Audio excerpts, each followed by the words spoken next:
प्रयागराज महाकुंभ जा रहे यात्रियों से भरी ट्रेन पर पत्थरों से हमला। पाप धोने महाकुंभ जाने की ऐसी ललक, तोड़ दिया एसी कोच का शीशा। उत्तर प्रदेश के प्रयागराज में महाकुंभ का आयोजन चल रहा है। दूर दराज और देश विदेशों से लोग यहां आकर स्नान कर रहे हैं। हर कोई महाकुंभ में डुबकी लगाकर अपने पाप धोने की कोशिश कर रहा है। प्रयागराज आने वाली ट्रेनों में जबरदस्त भीड़ देखने को मिली। लोग कैसे भी करके महाकुंभ में स्नान करने के आतुर हैं। ऐसा ही एक वाकया बिहार के मधुबनी में सामने आया जो आपको हैरान कर देगा। आइए जानते हैं क्या है पूरा मामला। दरअसल महाकुंभ जाने के लिए प्रयागराज जाने वाली स्वतंत्रता सेनानी एक्सप्रेसवे मधुबनी स्टेशन के प्लेटफॉर्म पर पहुंची थी। यहां प्रयागराज महाकुंभ जाने वाले यात्रियों की भीड़ पहले से ही काफी लगी हुई थी। पूरा प्लेटफॉर्म खचाखच भरा हुआ था। ट्रेन जैसे ही स्टेशन पर पहुंचती है, लोग फटाफट डिब्बों में चढ़ने लगे। ट्रेन पहले से भरी हुई थी कि कुछ ही यात्री चढ़ पाए, जिसके बाद ट्रेन खचाखच भर गई। ट्रेन में गेट पर भी जबरदस्त भीड़ हो गई। लोगों को ट्रेन में चढ़ना मुश्किल हो रखा था। पूरी ट्रेन एकदम भर चुकी थी, लेकिन कुछ यात्रियों ने तो ठान ही रखा था कि हमें तो कुंभ में स्नान करके पाप धोने ही धोने हैं, और यहाँ पर वो पाप कर बैठते हैं। दरअसल घटना स्वतंत्रता सेनानी एक्सप्रेस के एसी कोच की है। इस कोच में सभी अपनी अपनी सीटों पर बैठे हुए थे। कुछ यात्री उसी में खड़े भी थे, लेकिन जब तक बाहर से लोगों को आवाज़ सुनाई दी और एसी कोच का शीशा टूटकर धड़ाम से यात्रियों के ऊपर गिर जाता है।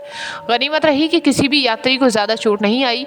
इस शीशे को तोड़ने वाले कोई पत्थरबाज या कोई और नहीं, बल्कि कुंभ में स्नान कर अपने पाप धोने जा रहे श्रद्धालु ही थे, जो कि शीशा तोड़कर एसी कोच में सफ़र करना चाह रहे थे।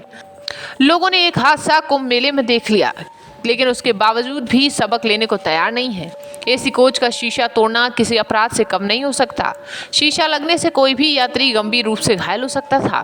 प्रशासन के लगातार अपील करने के बावजूद लोग समझने को तैयार नहीं है। लोगों की लापरवाही बड़ी दुर्घटना का कारण भी बन सकती है। हालांकि प्रशासन की तरफ से बार बार अपील की जा रही है, योगी आदित्यनाथ की तरफ से और वहां यूपी प्रशासन की तरफ से, और जहां भी और राज्यों से ट्रेनें आ रही हैं वहां पर भी लगातार सरकारों की तरफ से ये अपील की जा रही हैं कि जो श्रद्धालु हैं वो संयम बरतकर रखें और आगे बढ़ें। जल्दबाजी में भीड़ इकट्ठी ना करें, क्योंकि अभी हाल ही में जो कुंभ में भगदड़ मची थी, जो हादसा हुआ था, वो 30 लोगों की मौत हुई थी।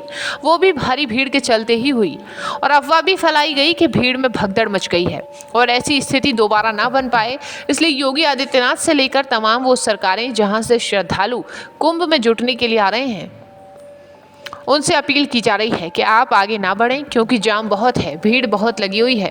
तो आगे भी यहाँ पर असामाजिक तत्व या कोई भी बवाली हरकत कर सकता है, और तस्वीरें आने शुरू हो गई हैं। जिस तरीके से ट्रेन में तोड़फोड़ की गई, अब इस मामले पर तगड़ा एक्शन लिया जाएगा, और जिन लोगों ने ऐसी हरकत की है उन्हें सबक सिखाने की तैयारी शुरू हो गई है। फिलहाल इस तरीके से कुंभ जाने वाले श्रद्धालु उपद्रव, कुछ उनमें लोग उपद्रव भी मचा रहे हैं, और पुलिस प्रशासन अब ऐसे लोगों को सबक सिखाने की तैयारी कर रहा है। उस पर आपका क्या कुछ कहना है, हमें कमेंट करके ज़रूर बताएं।